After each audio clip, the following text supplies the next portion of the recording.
Сьогодні ми починаємо серію розмов про те, як інституція культури впливає на розвиток людини, яким чином вона допомагає сповненню людини, як вона впливає на суспільство, яким є завдяки цим інституціям суспільство. Ми будемо говорити про це на прикладі мистецького арсеналу як інституції, з її злетами, падіннями, історіями, з її, власне кажучи, історією в суто науковому сенсі, починаючи з кінця XVIII століття і аж до нині. Мистецький арсенал функціонує вже понад 10 років саме як інституція культури. Попри те, це інституція, яка не завершила свою реконструкцію і функціонує повною мірою. Що це означає? І що це означає для теми, про яку ми поговоримо сьогодні з Володимиром Ярмоленком, філософом, музикантом, журналістом, людиною дуже важливою для інтелектуального середовища для мене, наприклад. Що таке добре суспільство? І що таке добре урядування? Те, що англійською мовою називається good governance. І що таке в такому разі добра інституція? Для мене хороше суспільство або добре суспільство, дуже цікаво нам поговорити про це, що в українській мові вживати. Це суспільство, яке дозволяє реалізуватися максимальній кількості своїх членів, своїх громадян. І тут дуже цікаво, коли ми дивимося на історію, так, от є якась думка, що були якісь погані середні віки, або був якийсь там погана античність і так далі. Але я коли дивлюся, я бачу, що суспільство дуже часто розвивається якимись циклами, хвилями, так? Хвилі свободи, хвилі тиранії, хвилі і так далі. І фішка в тому, що якщо ми себе порівнюємо з попередніми стадіями, так, 20-21 століття, то, мені здається, найголовніше, що відбулося, це те, що кількість людей, які можуть себе реалізувати творчо, так, як вільні громадяни, їх стає більше. Вони, можливо, не реалізовують себе так геніально, як деякі там, я не знаю, творці відродження, епохи Ренесансу. Але ця кількість, ця критична маса людей, які проживають своє життя якось більш цікаво, ніж колись, мені здається, воно збільшується. І це, от якщо ти спитаєш, так, що таке хороше врядування, добре врядування, це якраз і роль, так, врядування – це дати можливість якнайбільшій кількості громадян самореалізуватися.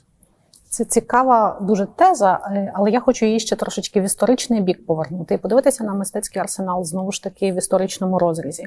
Це пам'ятка архітектури і не тільки інституція, а теж величезна будівля, котра повстає на місці Вознесенського монастиря наприкінці XVIII століття. Це був монастир, в який було вкладено дуже багато ресурсів, уваги, любові, напевно. Цим займався гетьман Мазепа і його мати Марина, котра служила ігуменою монастиря.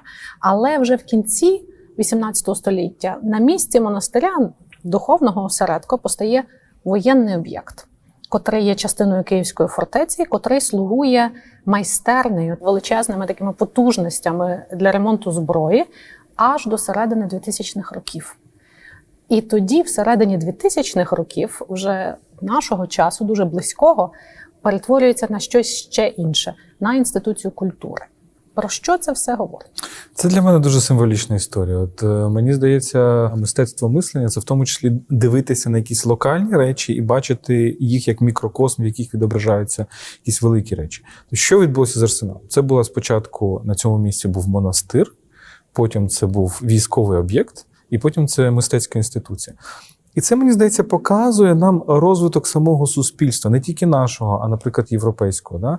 Монастир – це символ там, середньовіччя, можливо, Ренесансу, бароко, да? Де головне питання – це питання релігійне. Головне питання до людини – це питання її зв'язків з Богом.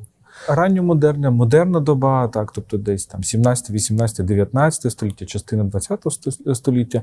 Головне питання – це взаємодія людини з людиною. І головне питання – це питання влади. Наскільки одна людина може завоювати іншу і змусити іншу робити те, що цій людині або цій державі потрібно. Це історія колоніалізму, наприклад. Це історія колоніалізму, це взагалі історія держав, модерних держав, які постували передусім як великі механізми війни і завоювання. І 21 століття – це скоріше, або друга половина 20-го, ми війшли в цю хвилю, скоріше, там, уже в 90-х роках, якраз в 2000-х. Це історія про набагато більш м'якші речі. Тобто є в такі, є в міжнародних відносинах таке поняття hard power, soft power. Жорстка сила, тобто військова сила, і soft power, м'яка сила, тобто держава або інституція, яка не хоче нікого завойовувати, не хоче нікого примушувати, а скоріше зацікавлює інших, зваблює інших, дає і людям якийсь цікавий досвід. Так? І це те, до певної міри, чим займається мистецтво і сфера культури. Так? І це теж дуже цікаво, як в тому числі в культурній сфері ми переходимо з логіки примусу, завоювань, колоніалізму до логіки зацікавлення, таких софтових речей. Тому це дуже символічно, що відбувається. Це дуже-дуже цікаво, те, що ти зараз сказав. Я пропоную про це поговорити довше і трошки глибше. Я тут знайшла для нас гарне місце для цього, пропоную туди переміститися. О, клас, пішли, посидимо, поговоримо. І зараз ми в освітньому крилі мистецького арсеналу на тлі вікон, котрі виходять просто на фасад наших інституцій-партнерів. Це Гете-інститут і Дім Європи, House of Europe.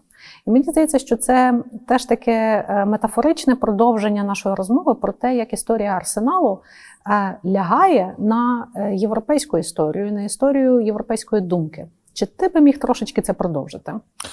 Так, от ми з тобою говорили так, що монастир, потім цей військовий об'єкт і потім мистецька інституція.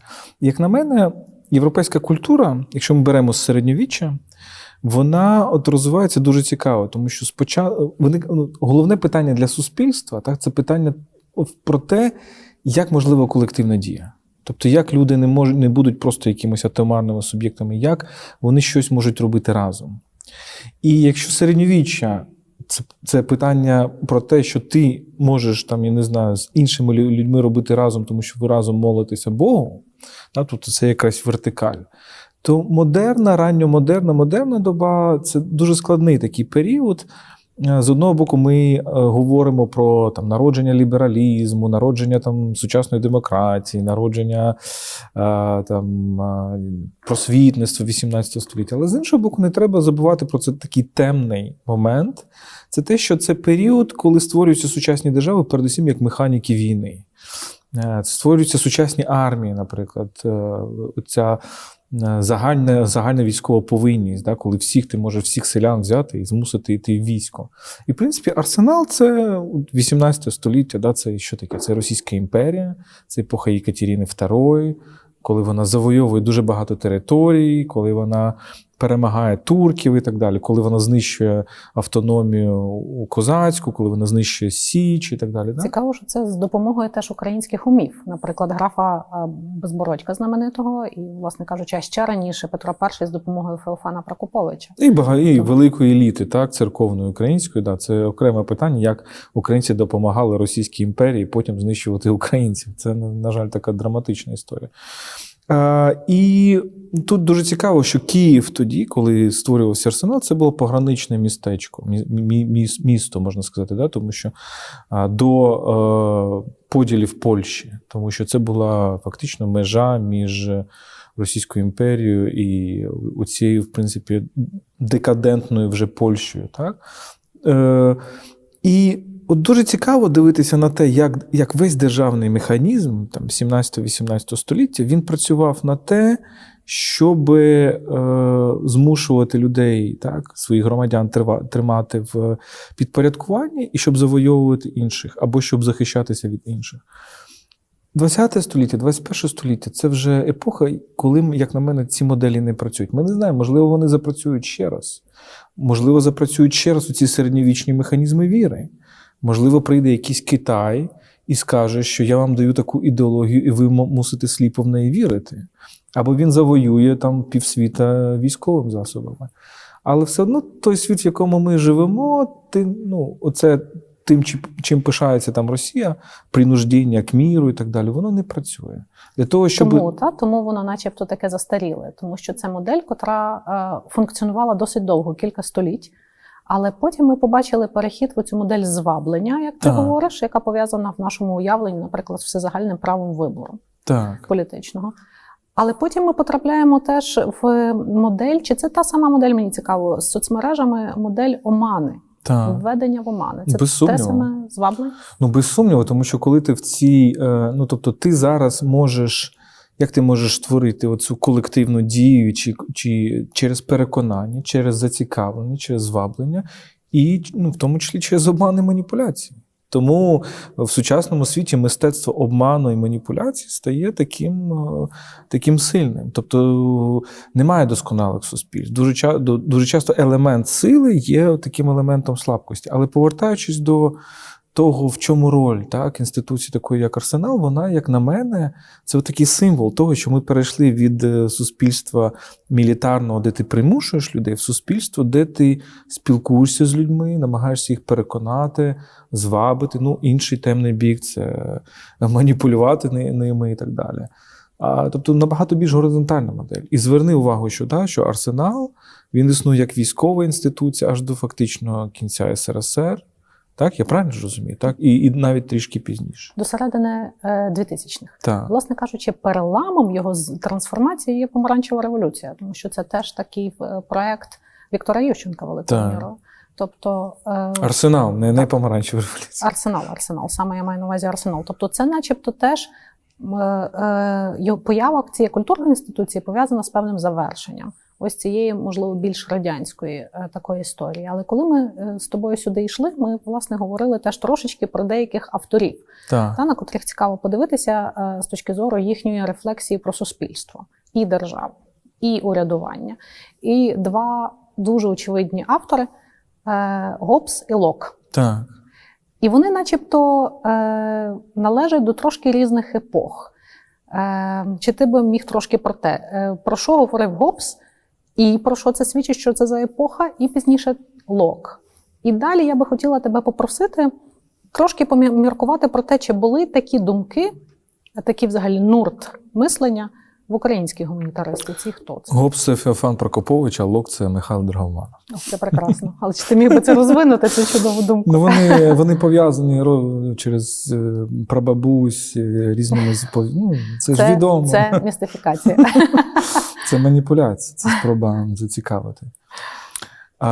Ну, дуже просто, так? Гоббс і Лок – це два такі... Ми дуже сміялися, коли ми вчилися в університеті. Гоббс-Лок, так, це майже як капслок і так далі. Але це двоє британських філософів, без яких неможливо уявити теорію сучасної держави. Тому що Томас Гоббс – це людина, яка створює цю концепцію держави як левіафан, де фактично він каже, держава – це щось інше, ніж церква. І це головне. Але водночас це людина, яка каже, слухайте, люди, якщо їх залишити без держави, вони повбивають один одного. І він мав право це казати, тому що він творив в епоху громадянської війни, британської громадянської війни. Це, щоб наші слухачі розуміли, це той самий період, коли у нас була Хмельниччина. Тобто ми бачимо, насправді, великі паралелі, тому що це спроба централізації держав, великий процес централізації держав і опирання цій централізації якимось такими місцевими елітами. Тільки у нас Хмельницький так і не створив централізовану державу. Так? Він був місцевою елітою. Так, він був скоріше з точки зору місцевої еліти, і його не задовольняла там Річ Посполита як суверен, і він шукав собі іншого суверена. Ну, така була логіка того часу. І Гоббс, розуміючи на іншому краю, але це та сама епоха середини 17 століття, казав, люди всі погані, вони воюють один проти одного, значить потрібна держава, яка буде таким великим поліцейським. Але вона має бути абсолютно централізована.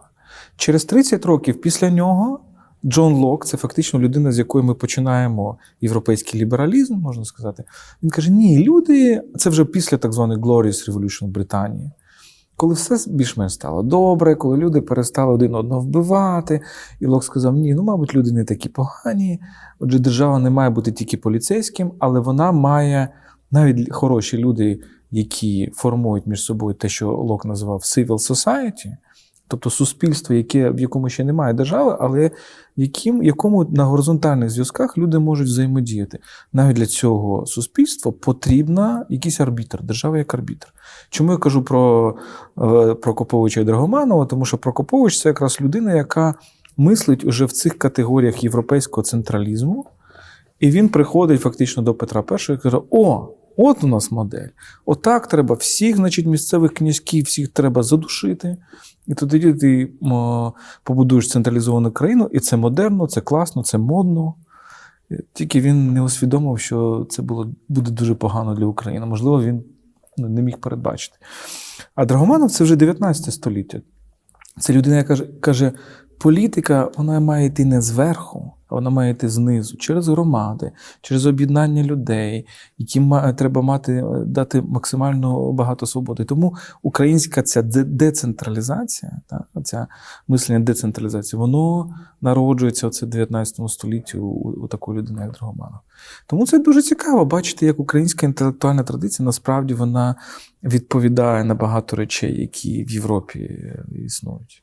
Мені здається, це страшенно цікаво дивитися на один конкретний об'єкт, на один конкретний будинок, хоча б дуже-дуже великий, який на його історію, і дивитися, яким чином все це, що відбувалося з цим будинком, є проявами якихось набагато більших процесів світових. Так.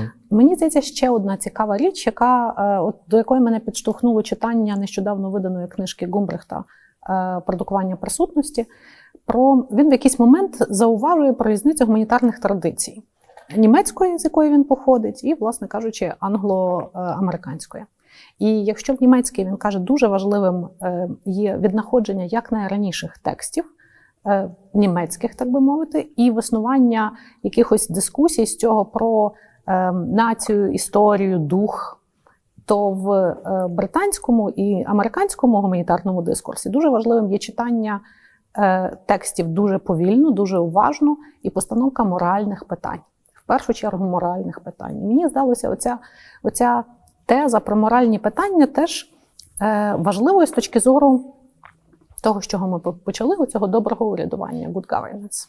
Воно, як мені видається, випливає теж з інтересу до моральних питань.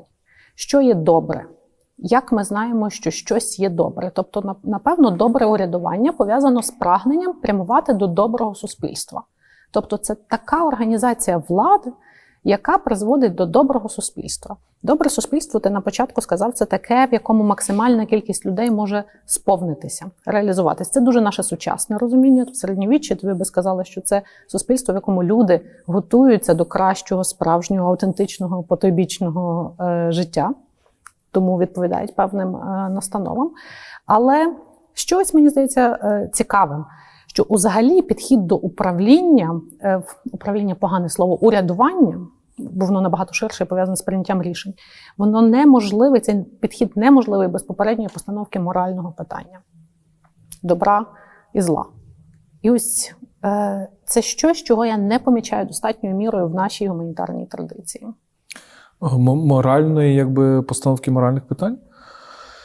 Так, можливо, тому що ми занадто залежні від німців.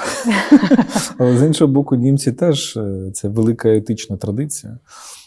Продовжуючи те, про що ти сказала, це німецьке, це, звичайно, це дуже цікаве спостереження. І справді, ми помічаємо це, коли ми читаємо різні ці традиції. Мені здається, що українці можуть взяти найкраще, що є в тій і в іншій. Тому що в німецькій традиції, німецька ж традиція близька до нас. Чому? Тому що вона народжується, гуманітарна традиція, в 19 столітті, коли у німців не було оцієї класичної, модерної національної держави. І тому, коли ми подивимося, і як вони почали відповідати, передусім французам і британцям, вони казали, у нас немає держави, але зато у нас історія глибша і цікавіша. Ми давніші. І у нас рейх, перший рейх, тобто Священна Римська імперія німецької нації, ще від коронації Карла Великого 800 року. А ви там, вас ще рядом не валялись. І українці, вони ж дуже багато цих німецьких впливів в 19 столітті. У нас би не було оцієї традиції віднаходження українських пісень і модернізаційної відповіді на все це, що є і досі, мені здається, дуже сильним елементом української культури. Грубо кажучи, Тарас Шевченко і Даха Браха – це дуже схожі культурні явища, тому що вони обидва да, беруть якийсь нібито архаїчний елемент, але його дуже сильно модернізують. І вони кажуть, окей, ми обійдемося без вашої держави, без вашого централізму, у нас є щось інше.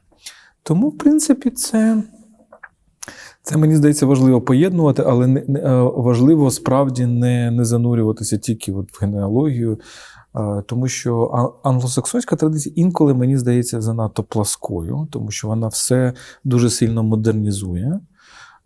І коли вона дивиться, там, я не знаю, на п'єси Шекспіра, то дуже часто це якби моральне питання так, але треба інколи дивитися в контекстуальність. Але от це дуже цікаво, що ти питаєш про мораль і про взагалі поняття доброго, так? Чи є в нашій мові відповідник у цього слова good? Так? Тому що добрий у нас хороший. Десь ефективний, я навіть бачила, що, мені здається, абсолютно не вловлює. Не вловлює, тому що ефективним нацисти теж були дуже ефективні в знищенні. Давай поміркуємо, що таке добре суспільство. Так? От, наприклад, є відповідь дуже проста, утилітаристська, так? Або гедоністична. Джеремі Бентом. Ти згадала Лока, ще в цій ліберальній традиції Джеремі Бентом, який каже, ну все дуже просто. Хороше суспільство – це максимум насолод і радості, і щастя для максимальної кількості людей. Тобто просто математично ми дивимося, що кількість щастя має переважати кількість нещастя. Але чи це добре суспільство? Тому що якщо це добре суспільство означає, що буде 10 нещасних, якими ми пожертвуємо заради сотні тисяч щасливих, спеціально пожертвуємо, чи 10 тисяч нещасних, чи це тоді хороше суспільство? І ще тоді виникає ще одне доповнююче питання, що значить щасливі. Чи йдеться про насолоду? Чи йдеться про реалізацію морального, знову ж таки, обов'язку? Тобто, як ми опишемо оце щасливі? Тут є ще одна традиція, вже значно пізніше, пов'язана, наприклад, з Еріком Фромом, коли автентичним життям є те життя, котре є життя для іншого, де ти враховуєш іншого. І тоді це начебто основа для доброго суспільства. Мислити завжди про іншого. Дуже, дуже емпатична форма.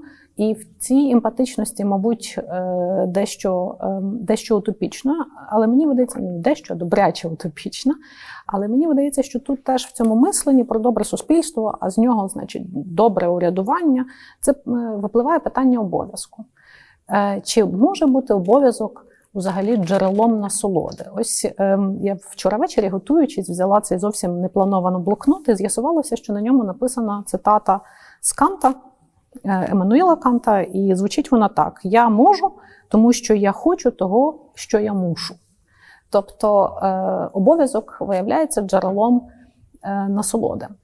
Ось мені видається, що цього напрямку мислення дуже бракує в сучасній теж політичній думці в Україні. Це сприймається як якась така велика абстракція. Фанаберії інтелектуалів, чи фанаберії інтелектуали, ми знаємо слово, котре начебто і не варто вживати, фанаберії якихось таких дуже непрактичних людей. Плюс інституції культури, такої як Арсенал, в тому, що вона не тільки може собі дозволити такі розмови, це і є її мандат мати такі розмови. І з цього, мені видається, випливає теж це розуміння, чим може бути добра інституція. От як би ти описав, що таке добра інституція? Ну, я відрефлексую ще на хочу і мушу. Все ж таки маємо розуміти, що це Кант, це певна традиція. І для Канта, справді, оце такий дуже такий єдиний гедонізм – це заперечити собі в праві на гедонізм. Це теж, мені здається, небезпечно. Мені здається, що є великий крен сьогодні, який ми бачимо в гедонізм в усьому суспільстві. В мене такі деякі крейзі теорії розвитку суспільств. І я вважаю, що суспільства людські рухаються циклами. І один із параметрів цих циклів – це аскетизм-гедонізм. Тобто є аскетичні епохи, є гедоністичні епохи. 19 століття воно було аскетично скрізь, не тільки в Україні, не тільки українська література сповнена страждань. Але це теж романтизм, а романтизм трохи надмірний. Не тільки романтизм, це і там реалістичні романи 19 століття від Бальзака до Бронте, вони всі побудовані на аскетичній моделі. Тобто ти маєш що таке аскетична модель? Найбільша мета життя – це витримати складності і подолати ці складності заради чогось більшого. 20 століття, особливо друга половина, повністю гедоністична, і зараз ми підходимо до межі, мені здається. Люди вже так насолоджуються, що вони просто втомилися. І мене це дуже хвилює, тому що це буде означати, що буде, і вже відновлюється таке прагнення не тільки постраждати, але й змусити інших постраждати. Це є таке, воно скрізь з'являється, не тільки в нас. Це, можливо, ти говориш про так звані багаті суспільства. Так, цей золотий мільярд. Багаті, да. Але і не тільки. А що таке тероризм взагалі? Так, це прагнення змусити когось страждати, вважання, що недостатньо ви настраждалися. Так? Але мені видається, це якраз той випадок, коли є така кількість соціальних і політичних причин, вони зовсім інші, ніж в якомусь суспільстві, котре тішиться вже століттями миру і благополуччя, благоденства. Це інша тема, але от зачепившись за питання «хочу, мушу», так, мені здається, це дуже важливе питання. І я, як людина, яка дуже любить поняття балансу і рівноваги, взагалі, і тому захоплюються всіми людьми, які люблять баланс і рівновагу, мені здається, що крен в будь-який з цих напрямків, так, я роблю тільки те, що я хочу, я роблю тільки те, що я мушу, він згубний. Так? І тому питання добра, воно завжди, доброго суспільства, мені здається, воно завжди буде будуватися на тому, що ми вибудовуємо суспільство громадян, які теж знаходять, які можуть робити те, що вони хочуть, яким інші люди дозволяють, дають максимальну можливість робити те, що вони хочуть, тобто реалізовувати себе індивідуально і персонально, але у яких все ж таки є також це відчуття обов'язку. Тому що обов'язок, він завжди щодо інших. Це те, чому, мені здається, Іммануїл Кант трішечки помилявся, тому що він думав, що обов'язок сидить десь у тебе в свідомості і так далі. Обов'язок, він завжди щодо інших. Я щодо себе, люди не мають аж такого обов'язку. Вони завжди мають обов'язок щодо своїх дітей, щодо держави, щодо ідентичності, щодо мови. Це завжди відчуття, що є щось більше, ніж ти. От у Винниченка є прекрасна новела «Щось більше від нас, за нас», мені здається. Мені, між іншим, здається цікавим зауважити, що фактично ти кажеш, що ця максима, основне не зрадити себе, вона безсенсовна. Тому що зрадити ти можеш іншого, перед яким ти маєш обов'язок. Але з огляду на це все. Отже, добре життя ми спробували трошки описати, добре урядування ми спробували трошки описати. Слово «добре» ми зрозуміли, що воно або не має українського відповідника, або, можливо, просто немає традиції проговорення цього, яка би дозволила його в певний спосіб розуміти. Але з огляду на це все, що є добра інституція? Тому що, ти знаєш, це український дискурс останніх, може, 5 років про слабкість українських інституцій різного рівня, різного порядку. Як ми знаємо, що вони слабкі? І чи, значить, добрі – це сильні, чи які? От я зараз щось скажу, але потім я задам те саме питання тобі, тому що, як на мене, ти набагато більше знаєш про це, ніж я. Але я би сказав так, що інституція, взагалі, що таке саме поняття інституція? Воно можливе тоді, коли в суспільстві є чітке розуміння, розрізнення між приватним і публічним. Між тим, що належить тільки тобі, і тим, що належить всім. І проблема нашого суспільства полягає в тому, що ми дуже багато, ціле століття майже прожили в суспільстві і СРСР, яке фактично стирає приватне. Це не означає, що приватного не було, воно проростало як трава крізь бетон, але сама механіка суспільства була спрямована на те, щоб його стерти. Щоб сказати, що колектив домінує, публічне, спільне, абсолютно має пріоритет між приватним. І коли СРСР розпався, ми раптом качнулися в інший бік. І у нас з'явився цей вислів, що головне – сім'я. Головне – сім'я, тобто головне – приватно. самореалізація, я сам все маю робити, сам все досягати і так далі. Але Це таке народження українського лібералізму або українського лібертаріанства з краху патерналізму. Так? Фрустрований патерналізм, так, держави немає, вона мене не може допомогти, значить я буду все робити сам. І це призводить до того, що саме поняття спільного і публічного, воно стає дискредитованим, а інституції це і є публічне. І тоді приватне починає домінувати над публічним. І тоді люди заходять в інституції і змушують інституції працювати на свої приватні інтереси. Це є суть корупції. Отже, тоталітаризм – це домінування публічного над приватним, а корупція – це домінування приватного над публічним. І тоді виникає питання, а як викликати цю спосіб мислення чи традицію, так, коли люди, які заходять в інституції, вони думають про спільний інтерес, загальний інтерес, і виникає питання, як його досягти, як його виміряти і так далі. І це ж насправді вічна дискусія, тому що колись можна задати собі питання, наприклад, це ж не тільки поняття інституції, це не винахід модерності. Наприклад, візьми таку річ, як целібат в католицькій церкві. Воно ж не одразу з'явилося. Воно з'явилося, якщо не помиляюсь, в 11 столітті тільки через реформу одного з пап Григорія. Так? Питання було в тому, що він розумів, що якщо священники мають родини, значить вони будуть думати про ці родини. Якщо вони народжують багато дітей, значить вони будуть роздавати всі якісь хороші речі цим дітям, племінникам і так далі. Для того, щоб вони думали тільки про інтерес церкви, ти маєш зробити їх бездітними.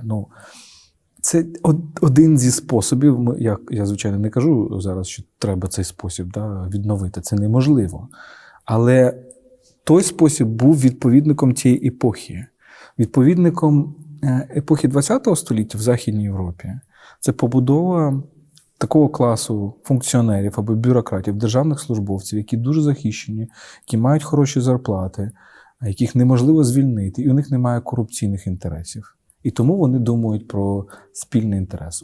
В Україні поки що немає цих умов для створення такого класу людей, мені здається. Не зрозуміло, як це може вирости.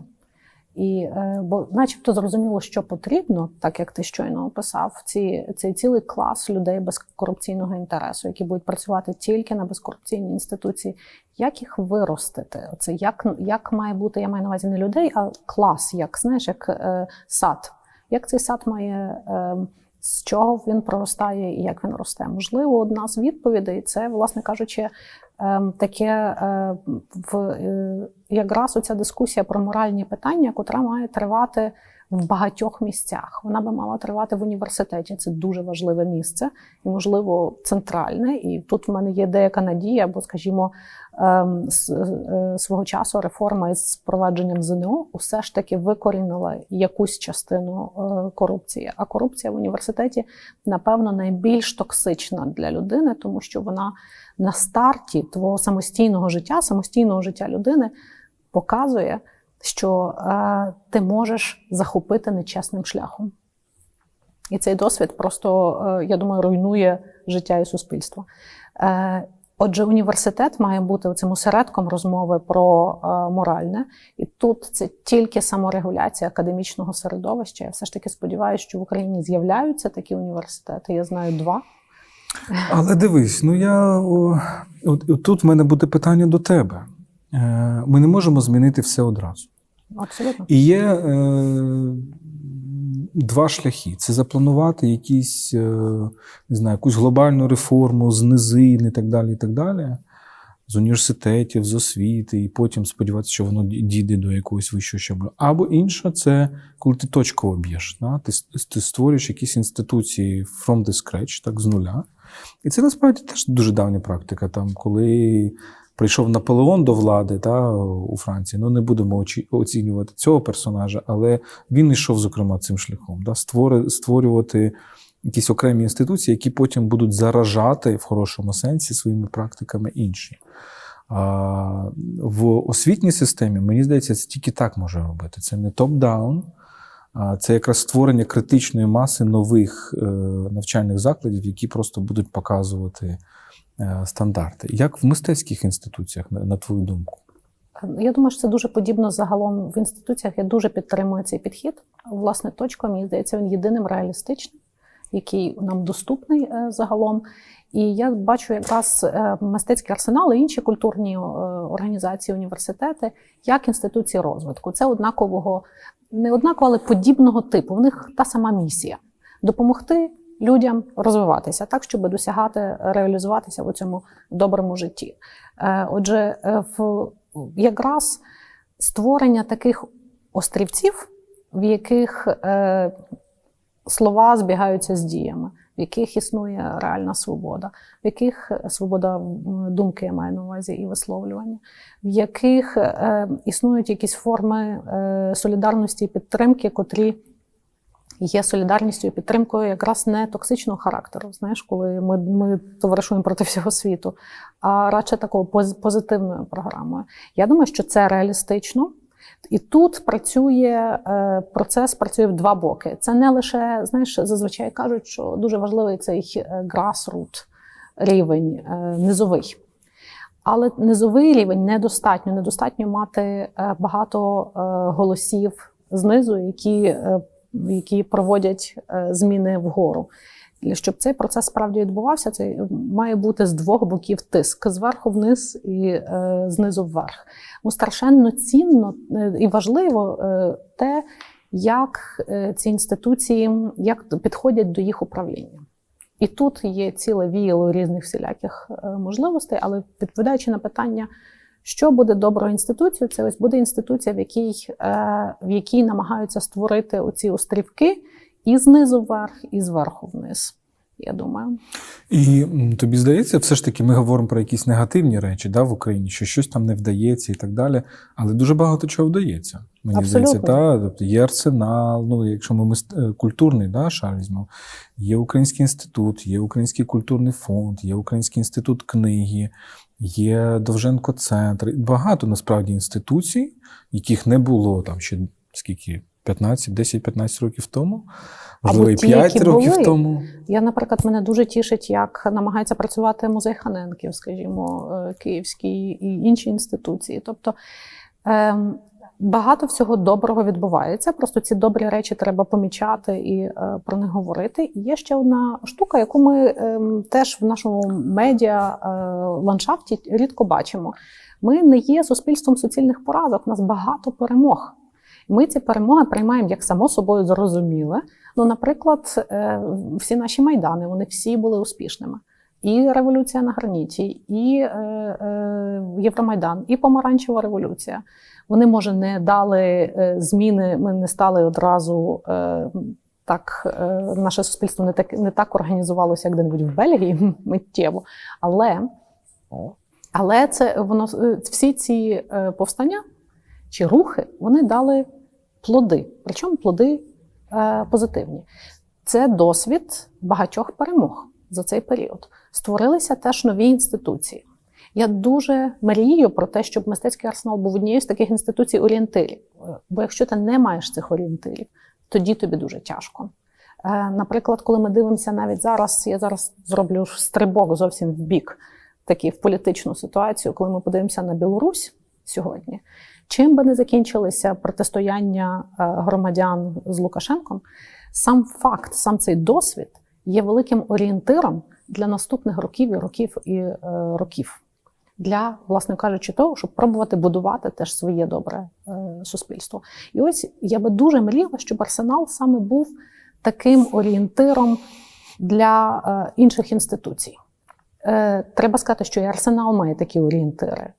Всі, кого ти перелічив, ми так само намагаємося орієнтуватися на ті добрі речі, які досягають ці інституції. Це формує, мені видається, таку екосистему взаємних прикладів, де один є прикладом для інших в різних аспектах. Мені здається, арсенал є, я завжди чую, якихось іноземців, з якими я часто спілкуюся, це не є якась інституція, яка скопійована з чогось іншого. Арсенал все трішки, тобто це саме з військової. Тобто це таке перестрибування через цю індустріалізацію, епоху індустріалізації, з цієї епохи мілітарних держав в такий, можна сказати, софтовий світ. Культурні інституції – це як мобільні хвилі. Ти їх не бачиш, але ти від них дуже залежиш. І світ, в який ми увійшли, так, 21 століття, це світ невидимого. Це світ того, де найбільш впливові речі невидимі. Тобто це, я не знаю, мобільні комунікації, це технології. І війни. У нас є дуже популярна ця теза, що інформація – це сфера війни, що це сфера інформаційної війни. Це правда, цей елемент є, особливо коли ми дивимося на нашого сусіда. Але цей сусід, він працює насправді старими техніками, тому що інформація сьогодні – це набагато більш софтова річ, ніж хардова. І те, як інформація діє, вона діє скоріше як масаж. Тому Маклюїн був абсолютно правий. І питання в тому, хто ефективніший в цьому масажі. І виявляється, що коли ти стріляєш з гаубіц, це не дуже ефективний спосіб робити масаж. Чи коли ти стріляєш з великих якихось великої зброї. Тому мені здається, це дуже важливо, про це міркувати. Ось, власне, в культурній інституції це ті, які допомагають створити певний інтелектуальний клімат. Інтелектуальний, і що дуже важливо, і що стало емоційний, і не тільки, що стало страшенно важливо в період локдаунів, карантинів, теж певний тілесний досвід. Так. Тобто певну взаємодію суто фізично, естетичний певний досвід. І всі ці досвіди, якщо ти звернеш увагу, наприклад, на сквери в місті, до моменту, поки сквер розбитий і не задбаний, там мало людей. Людському тілу, людському оку неприємно переживати цей досвід. Як тільки ці парки відновлюються, там з'являються люди. А люди з'являються там теж обмінюючись якимось досвідом, якимось в культурних інституціях це теж думками, теж якимись інтелектуальними продуктами свого життя. Так? І це будує іншу якість суспільства. Тобто я вірю в те, що ці інституції можуть, якщо вони справді спрямовані і намагаються теж, люди в них намагаються осмислити, що є оцим добрим, нашою метою добра, так, підтримкою добра в якомусь сенсі. Це дуже пафосно звучить, але мені видається, що без цього міркування, без цієї дискусії дуже складно створити будь-які основи доброго урядування і доброї інституції. І ось ці культурні інституції до цього докладаються. Так, і от коли ми думаємо на це поняття, що таке добро, я пропоную таке визначення. Не те, щоб добро, а те, куди рухається суспільство світове. Суспільство рухається до зменшення простору для насильства. І от ми з тобою починали, це що ці мілітарні держави, постмілітарні і так далі.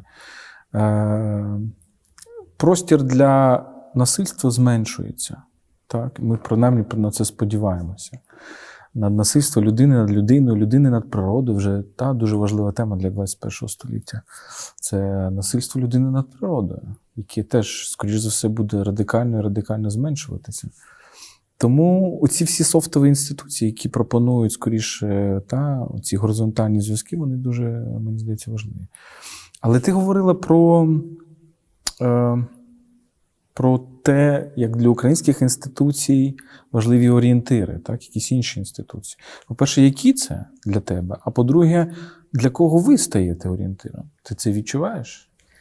Хто приходить у вас вчитися? Я думаю, що відчуваю, я дуже на це сподіваюся, але бути орієнтиром не можна так собі поставити таку роль. Ми будемо орієнтиром, це сміховинно. Це ти тільки можеш відчути, коли щось, що ти зробив, як інституція, є цінним теж для інших, як якась рецепція. В мене є враження, що ми можемо бути корисні для інших. Але так само для нас, ми так само дивимося на всі інші інституції, наприклад, практики, які впроваджені чи в Українському інституті, чи в Українському культурному фонді. Дуже цінні, бо це такі, особливо в УКФ, це такі радикально прозорі практики. Це велика новація для взагалі українського життя. І це цінний орієнтир, я думаю, для всіх, і для нас в тому числі. Наприклад, інтелектуальна сміливість Довженко-центра.